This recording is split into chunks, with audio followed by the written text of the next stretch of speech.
premier épisode où Ulysse voit surgir de la mer un premier danger. Le soleil se levait à peine quand Ulysse se glissa hors du lit où dormait encore Pénélope, sa compagne. Au pied du lit, leur fils Télémaque dormait lui aussi dans son berceau. Ulysse enveloppa d'un regard attendri l'enfant et sa mère, réunis dans le sommeil, puis se faufila vers la lumière. Il aimait par-dessus tout marcher seul dans la campagne, à cette heure où Aurore aux doigts de rose illuminait chaque caillou, chaque brin d'herbe. Comme d'habitude, ses pas le conduisaient au bord de la falaise, là où son regard pouvait se perdre sur les miroitements de la mer. Sur son île, Ithaque, il était pleinement heureux. Les semelles de ses sandales connaissaient chaque trou du chemin. Il aurait pu avancer les yeux fermés. Ulysse se sentait envahi par un immense amour pour sa terre natale. Les cyprès verts, les genêts jaunes en fleurs, les touffes d'herbes odorantes. J'aime jusqu'à la poussière que soulèvent mes pas, se dit-il. Il croisa quelques moutons, salua d'un grand geste un berger, et c'est ainsi, le cœur en fête, qu'il parvint au bord de la falaise. Ce matin-là, rien ne semblait pouvoir ternir la joie d'Ulysse. Et pourtant,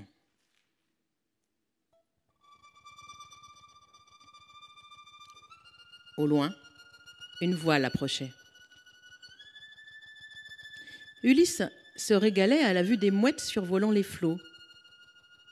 C'est alors qu'il vit ce qu'il prit d'abord pour une mouette plus grosse que les autres. Il distingua bientôt un petit morceau d'étoffe blanche sur les vagues.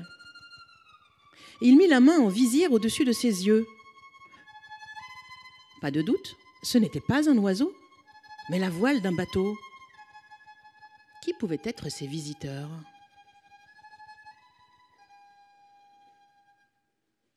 Sur ce bateau, 3 hommes guettaient avec impatience l'approche des côtes d'Ithaque. Le premier portait une barbe fournie. Il bougonnait « Quand je pense qu'il nous faut venir jusqu'ici pour chercher ce maudit Ulysse !» Il aurait pu répondre à l'appel, comme tous les valeureux guerriers qui viennent de la Grèce entière nous rejoindre à Aulis. Le deuxième, sec et droit, se contenta de pousser un soupir. Le troisième, plus jeune, à la figure lisse et fine, répondit « Penses-tu que la réputation de bravoure d'Ulysse soit fausse ? Agamemnon, crois-tu que le roi d'Ithaque soit un lâche ?» Un peu gêné par cette réflexion, Agamemnon s'adoucit. « Peut-être pas, mon ami Palamède, ne va pas trop vite en besogne. Ulysse a peut-être une bonne raison de ne pas avoir répondu à notre appel. » Un fin sourire se dessina sur le visage de Palamède. « Nous n'allons pas tarder à être fixés, dit-il. Les vents sont avec nous. Nous accosterons au pays d'Ulysse dans moins d'1 heure. » Là-haut, sur la falaise, Ulysse fronça les sourcils. Tout à son bonheur d'être père pour la première fois, il ne souhaitait pas être dérangé. Des pleurs sonores retentirent soudain derrière lui et l'arrachèrent à sa contemplation. Il se retourna d'un bond. C'était son fils, Télémaque, qui vagissait aussi fort. En se réveillant, Pénélope avait enveloppé le bébé dans un grand linge et était sortie retrouver son mari. On aurait dit que le nouveau-né, rouge et hurlant, était en fureur. Cette colère de Télémaque fit sourire son père. N'était-ce pas à cause de semblables cris de bébé qu'il avait été nommé Ulysse ? On racontait ainsi l'histoire de sa naissance. Anticlée, sa mère, avait demandé à Autolycos, le grand-père d'Ulysse, de choisir le nom du bébé qui venait de voir le jour. Le vieux Autolycos avait pris l'enfant sur ses genoux pour réfléchir. C'est alors que le bébé s'était mis à hurler tant et tant que le grand-père, surpris et ne sachant que faire, rendit l'enfant à sa nourrice et dit « Tu t'appelleras Ulysse, ça signifie l'homme en colère. » Ce souvenir amusait Ulysse. « Tu me ressembles déjà, mon fils, » murmura-t-il. Pénélope posa doucement la tête sur l'épaule d'Ulysse, qui s'était assis sur une grosse pierre pour calmer l'enfant dans ses bras. Soudain, elle tressaillit. Elle aussi avait vu la voile sur la mer. Ses lèvres blanchirent. Elle avait reconnu un bateau chargé de guerriers grecs. « Ils viennent te chercher ?» dit-elle d'une voix tremblante. « Je t'en supplie, ne pars pas. Tu connais la prédiction de l'oracle » Ulysse baissa la tête. Il passa une main hésitante sur les cheveux de sa femme. « Oui, je sais. L'oracle dit que si je pars, je resterai absent d'Ithaque pendant 20 ans et je reviendrai pauvre et misérable. » Il jeta un œil aimant autour de lui. Sa femme, son fils, sa terre. Il secoua la tête. Non, non et non, il ne pouvait renoncer à tout ce bonheur. Il lui fallait trouver une solution, et vite.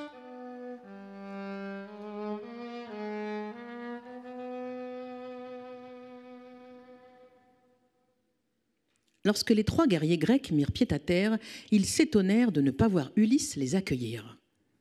Les serviteurs accourus du palais offrirent de les conduire auprès de la reine d'Ithaque. « Mais enfin, parlez, qu'est-il arrivé à Ulysse ?» s'impatienta Agamemnon. Les serviteurs gardaient le silence, en hochant tristement la tête. Sur les marches du palais, c'est une Pénélope en larmes qui vint saluer les guerriers. « Mon cousin Ménélas, roi de Sparte, comme je suis heureuse de te voir !» dit la jeune femme entre ses sanglots. « Et toi, Agamemnon, grand roi de Mycène, et toi, Palamède, roi de Bé, je suis heureuse de vous offrir l'hospitalité, mais vous arrivez en un bien triste moment. Ulysse, pour qui j'ai quitté mon père et Carios et la bonne ville de Sparte, Ulysse a perdu la raison. Il ne me reconnaît plus, il ne reconnaît plus son fils Télémaque. Il a même oublié qu'il était roi et se conduit de manière déraisonnable. » Émus par le désespoir de la jeune femme, les 3 rois grecs ne savaient que faire, ni que dire. Pénélope proposa alors de les accompagner là où Ulysse se trouvait. Elle les emmena sur l'une des plus belles plages de l'île. C'est un bien étrange tableau qui s'offrit alors aux yeux des visiteurs. Un paysan, le torse nu, coiffé d'un curieux chapeau de feutre en forme de coquille d'œuf, tentait de labourer le sable de la plage comme s'il s'agissait de son champ. À sa charrue étaient attachés un âne et un bœuf. Drôle d'attelage qui rendait sa tâche impossible. Le paysan ne semblait pas s'en apercevoir. Il s'appliquait à tracer son sillon bien droit dans le sable. Il se livrait aussi à une activité farfelue. Il marchait derrière sa charrue et après chaque pas, lançait du sel par-dessus son épaule. Oui, il semait du sel et non des grains. « Cet homme a perdu la raison !» s'exclama Agamemnon.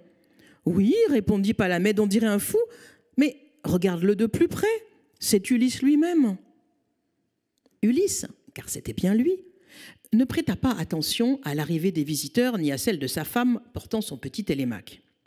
Un grand sourire illuminait son visage. Il chantait à tue-tête tout en semant ses poignées de sel au vent.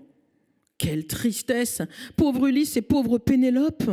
murmura Ménélas. « Un homme si intelligent, si sensé, être ainsi frappé de folie !» Agamemnon s'irrita. « Il ne nous sera d'aucune utilité à la guerre dans cet état. Nous sommes venus pour rien. Repartons vite. » À ces mots, un fugitif éclair de joie traversa les yeux de Pénélope. Et hélas, cela n'échappa nullement à Palamède, qui était très malin.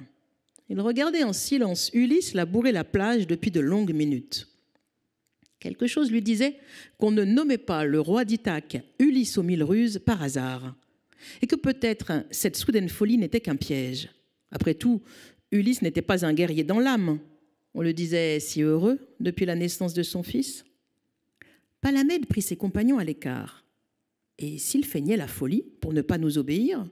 « C'est impossible, répondit Ménélas. Souviens-toi, Palamède, c'est Ulysse lui-même qui a eu l'idée du serment de solidarité entre tous les rois de Grèce.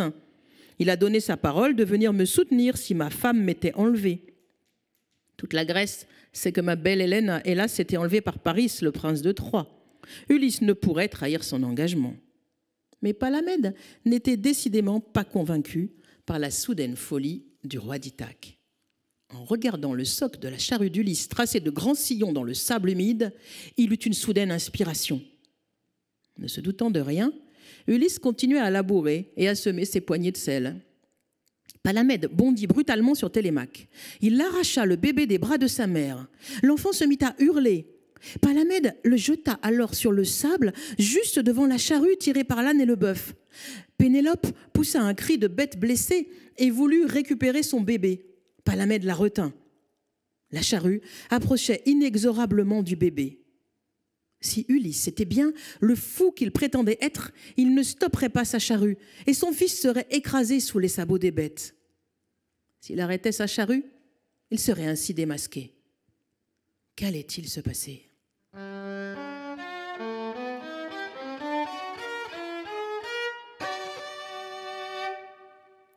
Les pleurs du bébé, les cris de sa mère, le braiement de l'âne que toute cette agitation avait affolé produisait un véritable tintamarre.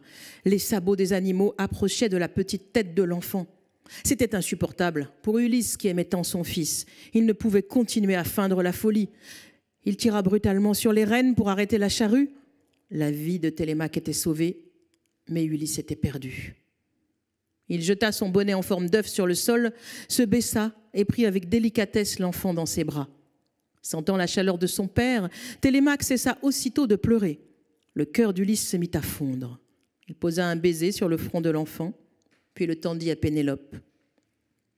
Celle-ci avait cessé de crier, mais elle pleurait doucement. Elle savait que désormais, Ulysse ne pourrait échapper à son destin. Et voilà donc notre Ulysse parti, malgré lui, loin, très loin de chez lui, pour participer à la terrible guerre de Troie.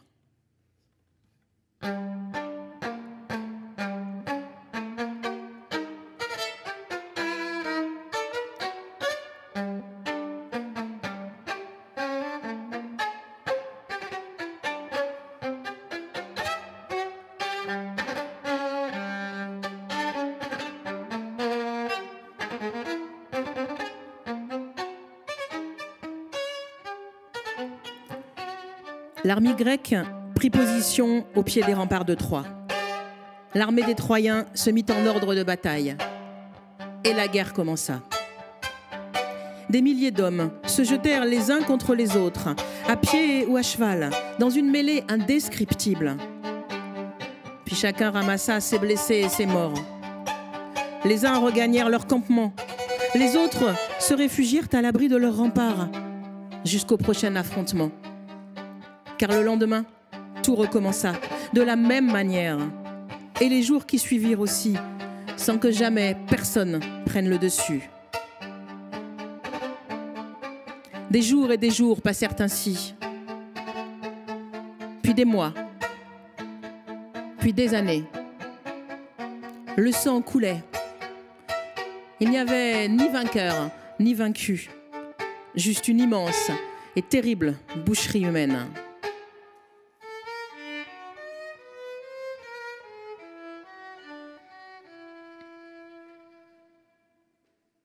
9 ans après le début de cette guerre, le campement des armées grecques au pied des murs de Troie n'avait plus rien de provisoire. Les Grecs avaient essayé de rendre leurs tentes plus confortables en y glissant du mobilier pillé dans les villages voisins. Régulièrement, ils allaient attaquer ces villages pour trouver de quoi manger. Certains Grecs rêvaient de retrouver leur pays.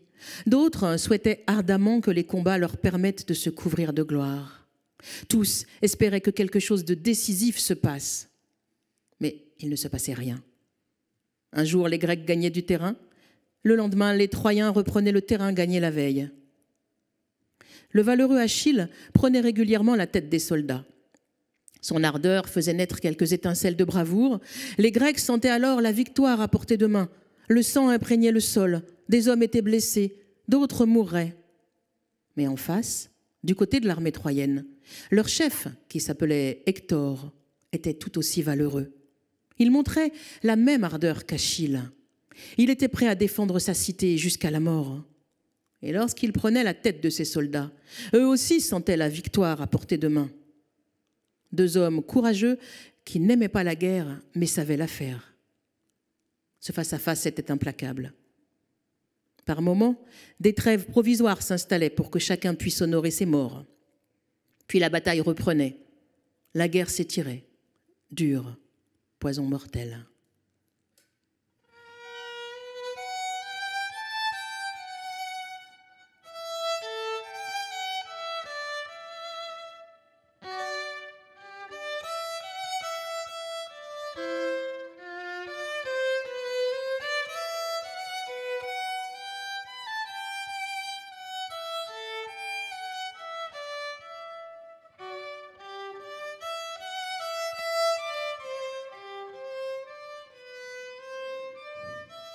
Même le vent était tombé. Pas un bruit, pas une lueur dans cette nuit d'angoisse. Quelques hommes, lassés des pieds l'ombre, s'assoupissaient doucement. D'autres chuchotaient encore pour se donner du courage. C'était l'heure des regrets et des plaintes. La caresse d'une branche de laurier sur la joue, le parfum d'un hibiscus en fleurs, le goût douceâtre d'une figue à point, celui plus amer d'une orange cueillie à même l'arbre, l'ombre fraîche d'un mûrier. Chacun convoquait un souvenir intérieur qui l'aidait à avoir moins peur. Pour les uns, les cornes fièrement dressées d'une chevrette au pelage ébouriffé et des touffes d'herbes odorantes giflées par le vent. Pour les autres, des poissons multicolores qui jouaient dans les filets et des galets aux teintes irisées qui roulaient dans la paume. Pour tous, hommes de la montagne ou de la mer, le goût de l'oignon et du pain frotté à l'huile d'olive. Les mots taisaient celle qui manquait si fort, la femme, la mère, la fille. Et toujours cette nuit d'encre, à l'odeur de sang, qui les enveloppait de son froid linceul. Alors on reparla de la guerre, l'obsédante guerre qui les possédait tous de la même manière. La bravoure de leur chef, le grand Hector, est sans égal, murmura un soldat. Seul Achille, parmi nous, est aussi valeureux que lui, mais il nous a abandonnés, soupira un autre. Tous approuvèrent. Oui, Hector est extraordinaire. Si personne ne l'arrête, nous mourrons tous sous les coups de son épée, dit quelqu'un d'une voix rauque. Soudain, la mort rôda à nouveau. La mort s'infiltra sous leurs habits. La mort leur colla à la peau. Les yeux écarquillés, ils guettaient le noir, comme pour conjurer cette mort annoncée, la leur. Les combats s'étaient intensifiés, les affrontements succédaient aux affrontements. L'odeur de la mort empestait l'air. Ulysse menait vaillamment ses hommes à la bataille, mais l'horreur s'était infiltrée en lui. La violence de cette guerre le dévorait.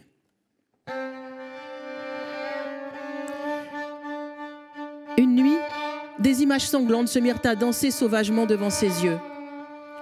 Ulysse entendait le choc métallique des armes, le halètement des hommes au corps à corps. Il voyait et revoyait le sang qui coulait, des flots de sang. Il gémit. Une main douce lui épongea le front. C'était Oumariaka qui veillait à son chevet. Ulysse avait la fièvre. Ulysse revivait cette horrible boucherie. Il voyait la lance de Patrocle frapper, les corps tomber. Il entendait des cris, des hurlements. D'autres images encore le hantaient. Hector surgissant dans la poussière du combat, son épée entrechoquant celle de Patrocle qu'il prenait pour Achille revenu se battre. Et les Grecs, galvanisés, croyant eux aussi au retour d'Achille à leur côté, s'acharnant contre les Troyens. Maintenant, Ulysse criait. Il ne voyait plus que du rouge, du rouge. Oumariaka tenta de lui glisser entre les lèvres quelques gouttes d'une décoction de plantes, de celles qui soignent les brûlures du corps et du cœur. Mais les images du champ de bataille continuent de ravager Ulysse malade. Dans la mêlée, il revoit soudain Patrocle s'effondrer sous les coups d'Hector le Troyen, saisir le bouclier d'Achille, arracher le casque et découvrir alors qu'il n'a pas tué Achille, mais son meilleur ami. Tout se brouille à nouveau. Ulysse hurle. Il ne dort pas, ne rêve pas. Il est habité par cette guerre comme un possédé. D'autres images soudain. Achille qui vient d'apprendre la mort de Patrocle et qui surgit dans la bataille enfin. Achille ivre de douleur d'avoir perdu son frère, son ami, son âme, Patrocle son bien-aimé. Achille est debout sur son char. Les sabots de ses chevaux piétinent les ennemis. La lame de son épée tourbillonne, s'abat, se relève, tourbillonne encore, frappe et refrappe. On la dirait animée d'une vie autonome. Les pleurs et les cris d'Achille, l'éclat aveuglant de sa lame sous le soleil, ses cheveux roux qui flamboient sous le casque. Sur son lit de paille, Ulysse se tord de douleur. Patiemment, Oumariaka lui humecte le front. Elle murmure un chant, rauque et plaintif, un chant pour éloigner le mal, un chant pour repousser les cauchemars qui hantent le roi d'Ithaque. Mais Ulysse continue à délirer. toujours ces rivières de sang qu'il sent couler sur son visage. Il essaie de s'essuyer, ses bras s'agitent en tous sens. Maintenant, il revoit Hector s'effondrer dans la poussière, mortellement touché par Achille. Ulysse pousse un nouveau cri, où Mariaca chante plus fort pour chasser les esprits malins. Le casque d'Hector a roulé sur le sol. La queue de cheval ne s'agite plus, piétinée par la marée des hommes qui continuent à se battre. Oui, Ulysse a tenté de retirer le cadavre du héros troyen de la cohue. Il a pensé à la douleur d'Andromaque, à celle du petit Astyanax. Même s'il était son ennemi, Hector méritait les honneurs dus aux morts. Mais voilà qu'Achille avait bondi. Ulysse revoit Achille lui arracher le cadavre, l'attacher à son char et le traîner sur plusieurs mètres en poussant des cris qui n'ont plus rien d'humain. Les hurlements de loup déchaînés d'Achille résonnent dans la tête d'Ulysse. Vengeance, vengeance. Des images encore. Achille criant, Achille pleurant, Achille devenu fou. Sur son lit, Ulysse pleure aussi sur la raison perdue, sur la folie des hommes. Longtemps, Ulysse lutta contre la fièvre qui le ravageait. À l'aube, enfin, lorsqu'Aurore aux doigts de rose se leva, le sang cessa de couler devant ses yeux. Les cris s'éloignèrent de ses oreilles. La sueur sécha sur son front. Sa respiration précipitée se calma. Le sommeil le gagna enfin. Mariaca se pencha sur lui et lui chuchota quelques mots. Puis elle se releva et quitta la tente. Ulysse était sauvé. Elle savait bien qu'il ferait tout désormais pour que les Grecs soient victorieux et que cette guerre terrible se finisse au plus vite. Ulysse ouvrit les yeux. Il aperçut la jupe noire de la vieille femme qui s'éloignait et il sourit. Il se sentit renaître. Il venait d'avoir une idée qui allait tout faire basculer.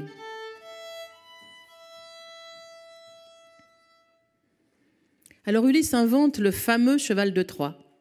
Grâce à cette ruse, la guerre s'achève. Et le voilà parti dans un retour vers Ithaque, long et difficile. D'île en île, il fait de redoutables rencontres, celle du Cyclope par exemple, et il perd beaucoup d'hommes.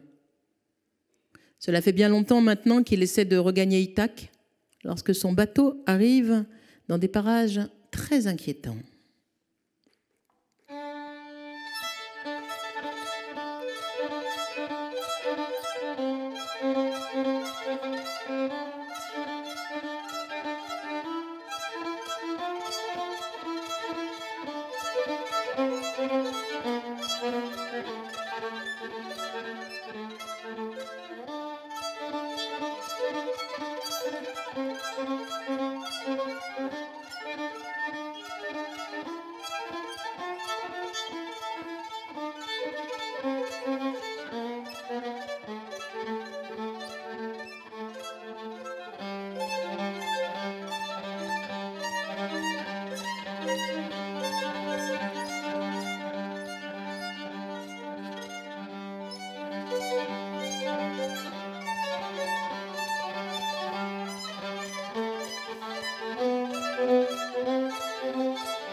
Les marins ramaient avec vigueur et le bateau filait droit depuis de longues heures lorsqu'une petite île apparut à l'horizon.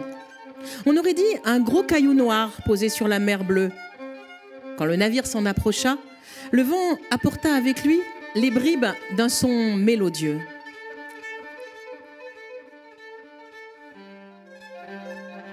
Les sirènes! Les sirènes! Aussitôt, Ulysse bondit.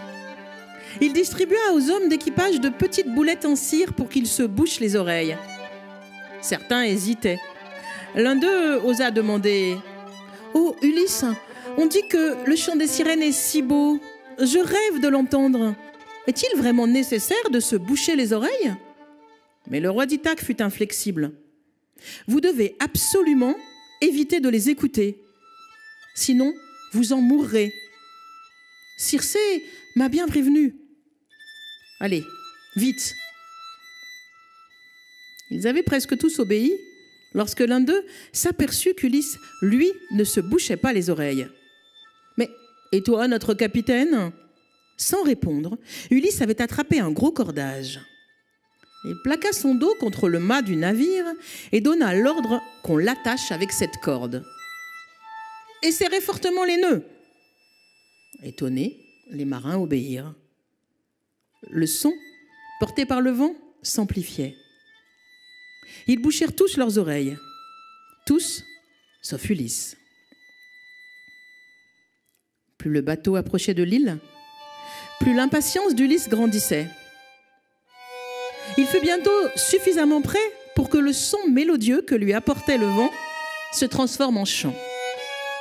Jamais il ne lui avait été donné d'entendre musique aussi envoûtante. Il ne comprenait pas les paroles prononcées, mais elles coulaient en lui et lui caressaient l'âme. Le chant se faisait tour à tour ruisseau timide serpentant paresseusement dans une prairie, fleuve impétueux emportant tout sur son passage, cascade cristalline ricochant sur les pierres d'une rivière.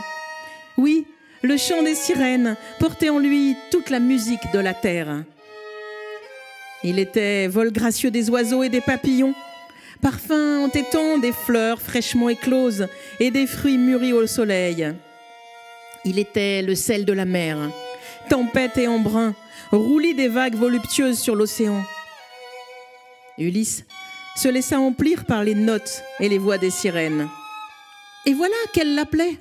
« Ô grand guerrier, viens nous rejoindre, confie-nous le récit de tes exploits, donne-nous des paroles de suc et de sève. Ô grand Ulysse, viens chanter avec nous. » Maintenant, le bateau passait tout près de leur côte. C'est alors qu'il les aperçut. 3 belles sirènes, un corps parfait, mi-femme, mi-oiseau.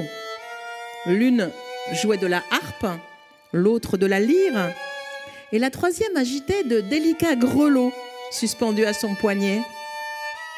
Elles étaient là, assises au milieu d'une prairie couverte de fleurs. Envoûté, Ulysse tenta de défaire les nœuds qui l'attachaient au mât. Dans sa tête résonnaient les paroles de Circé. Le chant des sirènes est si puissant qu'il peut te faire chavirer la tête et le cœur. Prends garde, il peut te faire oublier ton île, ta femme et ton désir de retour.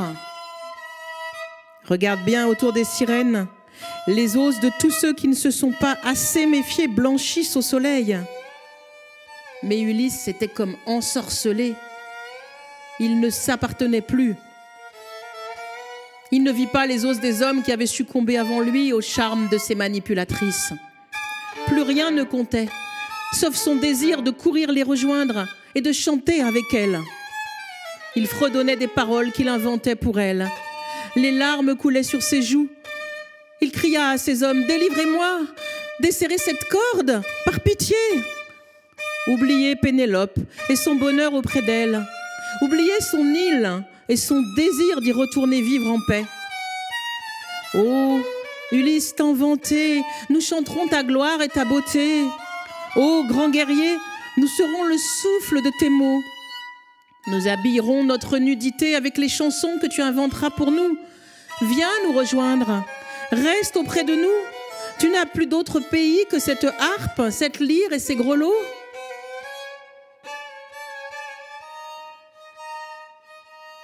Le vent était tombé, la voile pendait, lamentablement inutile.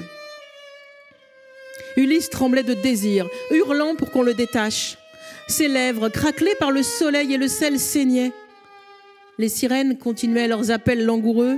« Tu es si beau » chantait l'une. « Tu es si grand » chantait l'autre. « Tu es si puissant » chantait la troisième. « Viens, beau marin, même les pierres pleureront d'émotion lorsque tu chanteras avec nous. » La tête pleine de braise, Ulysse commença à avoir des hallucinations. Il suppliait comme un mendiant. Il était pitoyable et grotesque, pantin désarticulé, insecte pris au piège d'une toile d'araignée. Mais ces hommes avaient empoigné leurs rames et ils tentaient d'éloigner le navire de l'île des sirènes. Tête baissée, oreilles bouchées par la cire, ils ne pouvaient entendre Ulysse. Plus le chant des sirènes se faisait caressant, voluptueux, plus Ulysse se débattait et plus les marins ramaient. Peu à peu, le navire s'éloigna de l'île. Le chant séducteur des sirènes diminua d'intensité. Quelques accords de la lyre et de la harpe pincèrent encore douloureusement le cœur d'Ulysse, jusqu'à disparaître complètement. Un grand silence suivit, seulement rompu par les cris des mouettes et le clapotis des vagues sur la coque du bateau. Lorsqu'enfin l'île des sirènes ne fut plus visible à l'horizon, Euryloque ordonna qu'on détache Ulysse. Celui-ci revenait tout doucement à lui. Ces hommes retiraient leurs bouchons de cire en se donnant de joyeuses tapes dans le dos. Ils avaient été les plus forts, ils en riaient de plaisir. Le roi d'Ithaque, lui, se sentait vidé. En retrouvant ses esprits, il comprenait à quel terrible danger il venait d'échapper. Ce chant, cette musique, ces femmes oiseaux avaient bien failli le dévorer tout entier. Un peu plus, et ses os auraient blanchi aux côtés de ceux, des nombreux malheureux, qui n'avaient pas su dompter leur attirance. Mais il en gardait une poignante nostalgie, cette douleur que seule la musique peut procurer. Cette nuit-là, un rêve étrange le visita.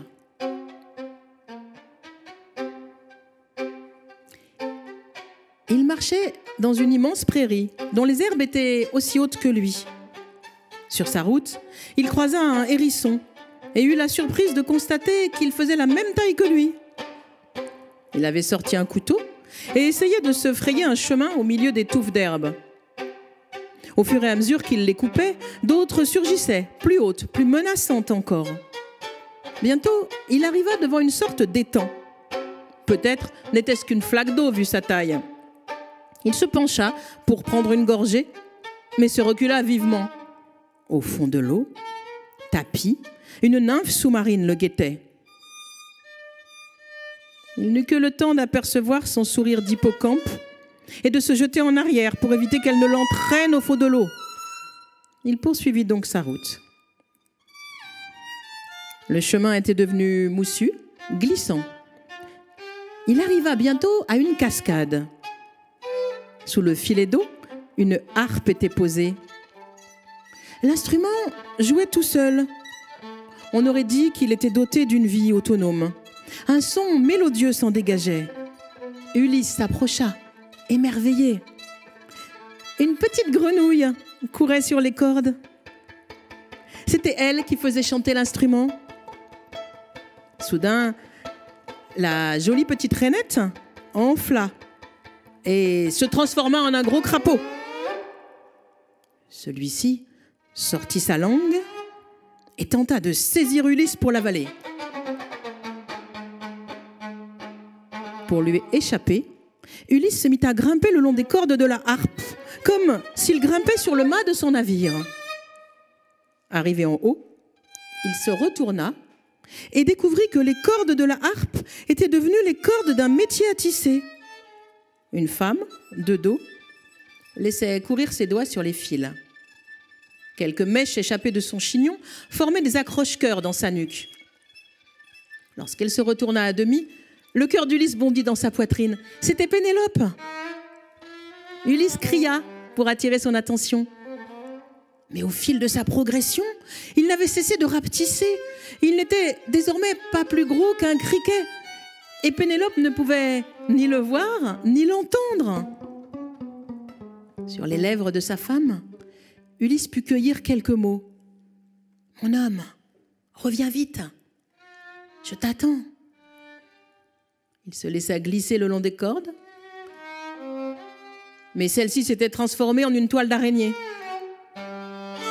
L'affreuse bête, tapie dans le coin opposé de sa toile, commença à avancer vers lui. Elle le fixait de ses petits yeux, rouges et cruels. Englué, Ulysse se débattait en vain. C'est alors qu'il se réveilla, en sueur, avec une seule idée en tête. Son rêve annonçait-il son impossible retour ?